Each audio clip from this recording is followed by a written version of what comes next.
What would you do if your sanctuary, your slice of peace, was invaded by someone who thought they owned the world? For me, that sanctuary was Lake Serenity, a hidden gem nestled in the woods behind my cabin. Its waters so clear you could see the pebbles at the bottom. I'd bought the land 5 years ago, a refuge after my wife, Clara, passed. The lake was where I scattered her ashes, where I felt her presence in the ripples and the quiet. But then Karen moved into the neighborhood, and everything changed. My name is Elias, a retired carpenter who wanted nothing more than solitude and the occasional trout. The lake was private property, part of my deed, but the locals knew it as a community spot before I arrived. I didn't mind the occasional fisherman or kid skipping stones until Karen. She wasn't a local. She'd moved into the McMansion up the hill, a city transplant with a loud voice and louder opinions. The first time I saw her, she was marching across my land with a picnic basket, her 3 yappy dogs tearing through the reeds. "Excuse me," I called, stepping onto my porch. "This is private property." Karen barely glanced my way. "Oh, relax, old man. It's just a lake. Everyone uses it." Her tone was sharp, like she was scolding a child. I gritted my teeth but let it go. I wasn't one for confrontation, not yet. Over the next month, it got worse. Karen started hosting parties by the lake, her friends blasting music, leaving beer cans and wrappers scattered like confetti. I'd clean up after them, muttering to myself, but the disrespect gnawed at me. Clara's memory lived in that lake, and every crushed can felt like a violation. Finally, I'd had enough. I hammered a sign into the ground near the water. "Keep OFF my lake. Private property." That's when the trouble started. The next morning, I woke to Karen screaming outside my cabin. "You can't gatekeep nature," she yelled, waving her phone like a weapon. "This is public land, and I'll prove it." Before I could respond, she was dialing, her voice dripping with smugness. "Yes, police? There's a man here harassing me, trying to block access to a public lake." I stood there, dumbfounded, as she spun her story. Public lake? The deed was in my safe, clear as day. But Karen's confidence was unshakable, her eyes glinting with the kind of certainty only entitlement breeds. Within an hour, a squad car pulled up, and Officer Daniels, a grizzled man I'd known from town, stepped out. "Elias," he said, tipping his hat. "What's this about?" I explained the situation, showed him the sign, and offered to fetch the deed. Karen interrupted, her voice rising. "He's lying. This lake's been here forever. Everyone uses it. He can't just claim it." Daniel sighed, clearly tired of Karen's theatrics. "Ma'am, if this is his property, he's within his rights. Let's see the paperwork, Elias." I retrieved the deed, and Daniels nodded as he read it. "Looks clear to me. This is Elias's land." He turned to Karen, who was red-faced, clutching her phone. "Ma'am, you're trespassing. I suggest you leave." Karen's jaw dropped. "Trespassing? Me? This is outrageous. I'm calling my lawyer." She stormed off, her dogs yipping in her wake, but not before snapping a photo of my sign. I thought that was the end of it. I was wrong. The next day, I noticed something odd. My sign was gone. Not just pulled up smashed. The wooden post splintered like someone had taken a bat to it. I replaced it, this time with a sturdier one, and added a second sign for good measure. But the vandalism continued.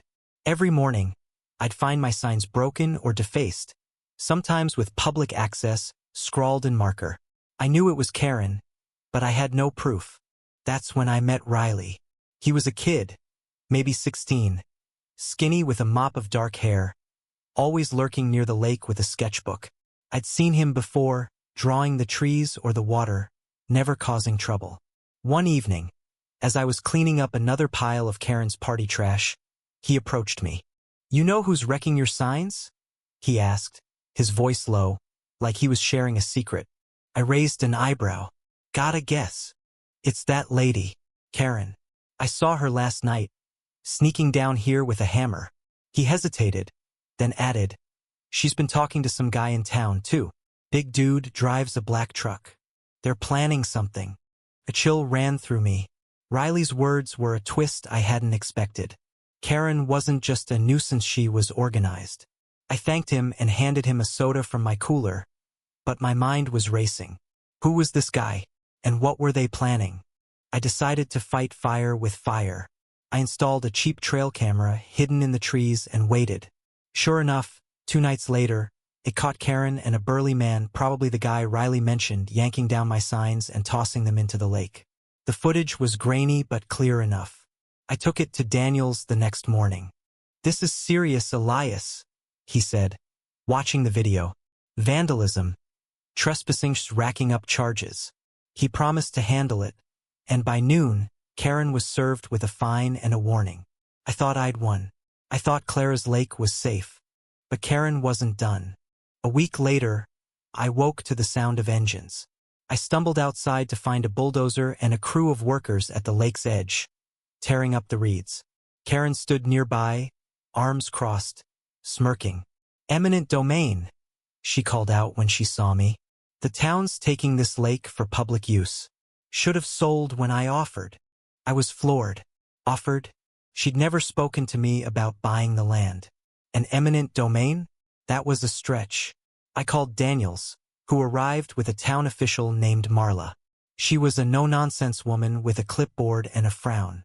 "Karen claims she's working with the town," I said, my voice shaking. "This is my land.